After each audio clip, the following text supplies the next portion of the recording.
Ndagusuje wowe udahwema gukurikira ibiganiro bya Fungrase TV show. Uyu munsi turaganira ku muhanzi w'icyamamare wamenyekanye cyane nka Israel Mbonyi mu ndirimbo nk'iyi ngiyi. Emeza kondu umunyabyaha ngo nize. Ndetse n'iyi ngiyi kandi mwayikunze muri benshi ku migezi nayo ntago wayibagirwa.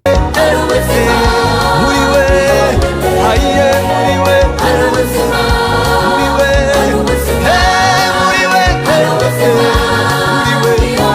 haye. Ndagusuhuje. Mbere yuko dutangira waba waributse gukora subscribe kuri iyi YouTube channel Fungrase TV show. Waba ukunda indirimbo zihimbaza Imana cyangwa se waba utazikunda, nzi neza yuko uyu muhanzi udashobora kumuyoberwa. Abenshi bagiye bumenya mu ndirimbo zigiye zitandukanye, gusa ngiye ku giti cyanjye namumenyeye mu ndirimbo uri number 1. Yewe uyu muhanzi yamenyekanye mu bihugu bigiye bitandukanye harimo hano mu Rwanda na East Africa muri rusange. Uyu muhanzi yagiye yandika amateka agiye atandukanye harimo no kuba yarahuye na Perezida Paul Kagame. Ni nawe muhanzi wagerageje kuzuza Beka Arena inshuro ebyiri zose.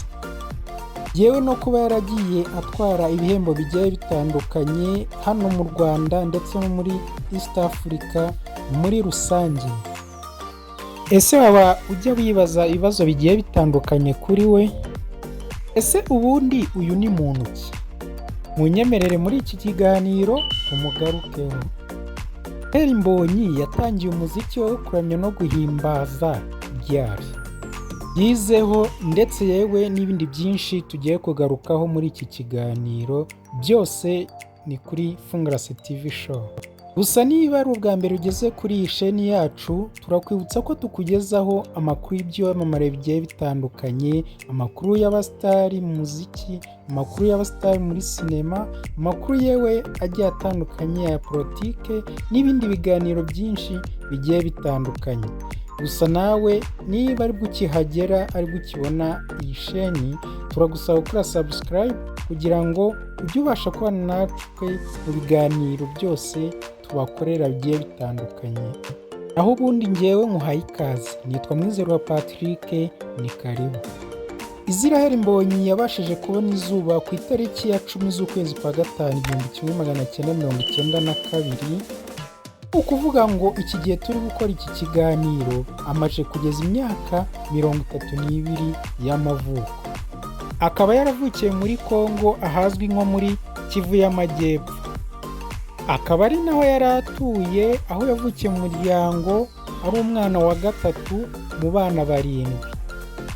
Abakobwa 4 n'abahungu 3. Uyu nguyu yavuka akaba yarahawe amazina n'ababyeyi biwe ariyo Israel Mbonyi Icyambu. Gusa ubwo yatangiraga gukora umuziki we akaba yarahisemo kujya yitwa Israel Mbonyi, ngo kuko yabonaga Israel Mbonyi Icyambu rizaba ari rirerire cyane. Mu mwaka w'1997 umuryango wiwe wahisemo kuva muri Kongo wiyemeza kuza gutura mu gihugu cy'u Rwanda. Muri icyo gihe Israel Mbonyi akaba yarafite imyaka 5 gusa y'amavuko. Bakigera mu gihugu cy'u Rwanda bahisemo gutura mu mujyi wa Kigali ahazwi nka Kimisagara.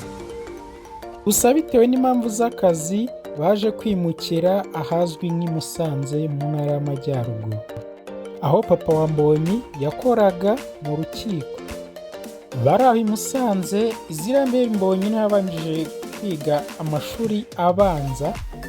Gusa kandi ngo bitewe nanone n'impamvu z'akazi bagarutse mu mujyi wa Kigali, aho bahise baza kwiturira ahazwi nka Kimironko. Israel Mbonyi amashuri yisumbuye yiwe akaba yarayigiye ahazwi nko ku Nyundo. Ariko kandi buriya ngo siho yigiye umuziki we. Ngo we yahisemo amasomo asanzwe. Nyuma yo gukora toronkome yaje gukomereza i Butare muri École de Sciences Nyuma yo gusoza amashuri ye yisumbuye yaje gukomereza mu gihugu cy'Ubuhinde. Niho yakomereje kaminuza aho yabashije kwiga ibijyanye na farumasi. Niho yavanye impamyabumenyi yiwe. Kandi buriya ngo Israel Mbonyi mu bwana bwiwe yiyumvishaga yuko azaba umupiloti w'indege. Ariko kandi inzozi ze ngo ntabwo zigeze ziba impamo. Israel Mbonyi n'abandi bahanzi bose akaba yarakuriye muri korali. Bitewe n'ubuhanga yari afite mu kwandika indirimbo, yabashaka kwandika indirimbo akagenda azihera amakorali agiye atandukanye. Icyo gihe ngo we yumvaga yuko atazakora indirimbo nk'umuhanzi ku giti cye. Gusa ngo yakuranye urukundo rw'umuziki aho yakundaga ibicurangisho by'umuziki bigiye bitandukanye. Ku buryo umuntu wese wabaga abifite yaramukurikiraga kugira ngo akunde abikoreho. Ngo ibi byatumye rero ajya kwiga gucuranga aho yabyigiye mu rusengero rwa Restoration. Kuko ariho iwabo basengeraga. Aragira ati byarangoye cyane rwose pe. Ariko bitewe n'urukundo yari afitiye umuziki ndetse no gucuranga, izazane yahuraga nabyo byose yarabyirengagizaga.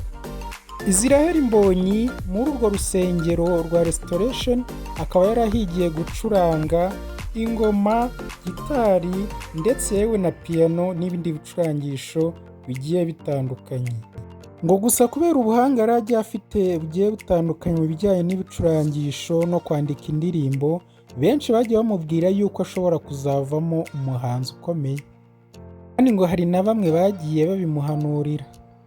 Ibi bikaba byaratumye yemeza gukora umuziki nk'umuhanzi ku giti cye.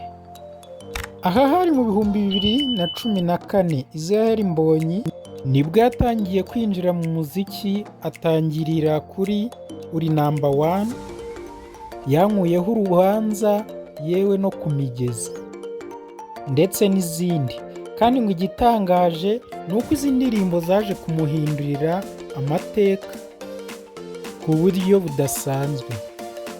Ngo bamwe batangiye gufata indirimbo ze cyane, yewe baza no kugenda bamenya amazina yiwe muri uwo mwaka wo gukora indirimbo wa mbere. Muri urwo rugendo rwe rwa mbere rwo gukora indirimbo zo kuramya no guhimbaza, ni naho yaje gukora alubumu yiwe ya mbere yise uri number 1. Ngo iyi alubumu yaje gukundwa cyane ku buryo atatekerezaga. Iyi alubumu yabaga igizwe n'indirimbo 8. Ngo uyu mwaka we wa mbere ukaba waramubereye umwaka w'amahirwe adasanzwe, aho waje no kumufungurira imiryango hirya no hino. Bikaba byaratumye ashyiramo imbaraga nyinshi cyane. Mu mwaka ukurikiraho 2015 yarakoze cyane, abantu bari barakunze indirimbo ze ariko we batazi amazina ye, gake gake bagenda bayamenya. Muri uwo mwaka kandi yakomeje kugenda akora indirimbo nyinshi zigiye zitandukanye, kandi ngo nazo zarakunzwe cyane, harimo nk'iyitwa Umusirikare, Nzi ibyo nibwira ndetse n'izindi. Muri uwo mwaka ni nabwo yasohoye alubumu ye ya kabiri yari iriho indirimbo 4. Iyi alubumu ngo niyo yabashije kugaragaza itandukaniro ry'umuziki wari usanzwe n'uwari uzanywe na Israel Mbonyi. Mu mwaka wa 2016 nabwo Israel Mbonyi yakomeje umwuga wo kubwiriza ubutumwa bwiza bw'Imana abinyujije mu ndirimbo ze zigiye zitandukanye. Aho muri uyu mwaka byahinduye isura, ava ku muhanzi wamenyekanye mu Rwanda aba umuhanzi umajije kuzenguruka isi yose ku ndirimbo ze nziza cyane zari zimajije gukundwa. Muri uwo mwaka kandi akaba yarasohoye indi alubumu, ariko iyi alubumu yayisohoye mu buryo butandukanye n'izari zisanzwe, aho yayisohoreye mu gitaramo cyiwe yari yateguye, yari yise Mbwira Concert. Muri iki gitaramo kandi akaba yararirimbanye n'abakunzi be indirimbo 10 zose zigize iyi alubumu. Ngo iyi alubumu yamukoreye ibitangaza, aho yabashije kumufungurira imiryango no hanze y'igihugu. kandi buriya bivugwa ko uyu muhanzi akunda kwandika mu byanditswe byera cyane ko ari byo yibandaho cyane ari kwandika indirimbo ze. Israel Mbonyi nyuma y'iyi alubumu yasohoye mu buryo bwa live byatumye abona yuko ubu buryo abantu babukunze cyane, aho izindi zose yagiye akora yazikoze muri ubu buryo bwa live.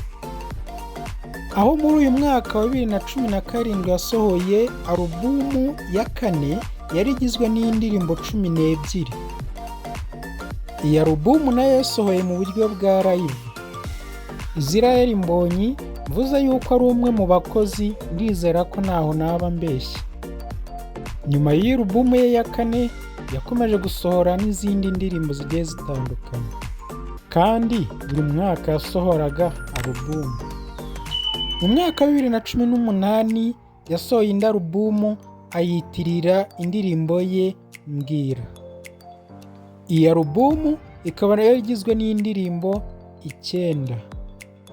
2019 nabwo yarongeye asohora indi alubumu.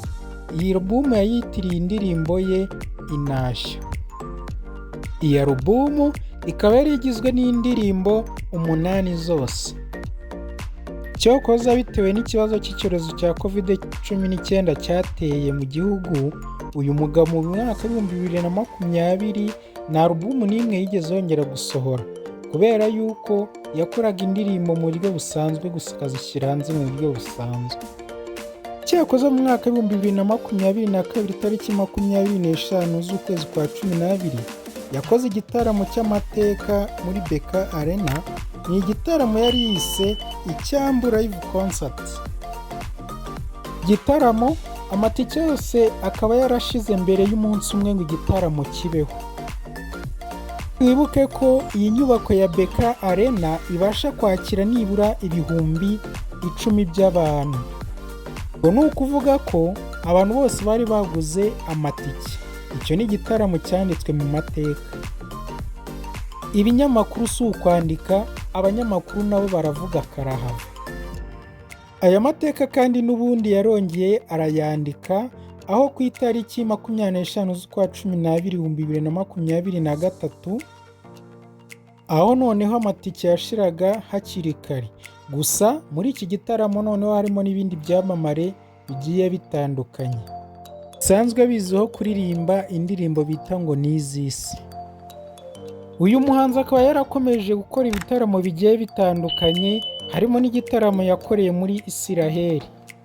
Muri iki gitaramo akaba yaririmbanye n'umuhanzi uzwi mu bakomeye cyane muri iki gihugu cya Israel. Uyu muhanzi akaba yitwa Avrana Mutari, akaba yarasubiranyemo na Israel indirimbo ya Bob Marley bita One Love mu rwego rwo kumuha icyubahiro. Israel Mbonyi bitewe n'uburyo akunzwemo yagiye yifashishwa muri gahunda z'igihugu zigiye zitandukanye, harimo Twende Jerusalem. Uru rugendo rukaba rwarateguwe mu buryo bwo kunoza umubano hagati y'u Rwanda n'igihugu cya Isirayeli. Gusa ariko uru rugendo rukaba rutarabaye bitewe n'icyorezo cya COVID-19 cyari cyugarije muri icyo gihe. Ushobora kwibaza uti ni koko Isirayeli yakoze amateka? Ese buriya ni ibihe bihembo yagiye atwara bigiye bitandukanye? Ni koko Israel Mbonyi yagiye atwara ibihembo bigiye bitandukanye, harimo n'igihembo gikomeye kirimo nka The New Time Award, The African Gospel Music Award, ndetse n'igihembo cya The Jerusalem Peace Prayers Awards. Si ibyo gusa kuko mu mwaka wa 2023 Israel Mbonyi yabaye umuhanzi mwiza w'umwaka wa gospel. Israel Mbonyi ushatse avuga ko ari urugero rwiza rwa gospel. Yavuze ko no kuririmbira Imana bishobora gutunga umuntu. Nk'ubu uyu muhanzi ni umwe mu bahanzi bafite imbuga nkoranyambaga zibasha kwinjiza agatubutse ku mbuga ze zigiye zitandukanye, harimo nka YouTube, Instagram, ndetse yewe na Facebook n'izindi zigiye zitandukanye. Ubu ngubu ku rubuga rwa YouTube mu bigaragara abasha kwinjiza nibura ibihumbi 26 by'idolari no hagati y'ibihumbi 426 mu mafaranga y'amadolari ku kwezi. Ikindi kintu wamenya ni uko Israel Mbonyi atarashaka umugore. Ibi rero bikaba muri bimwe bigenda bivugisha abantu hirya no hino ku mbuga nkoranyambaga, bibaza bati ese ko ari umukirisitu akaba afite n'amafaranga, ni iki gituma adashaka umugore? Israel Mbonyi akaba apima ibiro 70, wenda tuvugana bishobora kuba wenda byariyongereye cyangwa bikagabanuka byashoboka, kandi urapima na metero 1 na santimetero 72. Nahangaha rero dusoreje ibijyanye na Israel Mbonyi.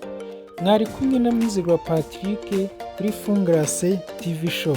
Please tukwibutsa kuba udashobora kwibagirwa kugenda udakoze subscribe, share, comment, yewe ukatwandikira n'ikindi icyo ari cyo cyose ushobora kwifuza ko twazaganiraho ibiganiro byacu bigiye bitandukanye.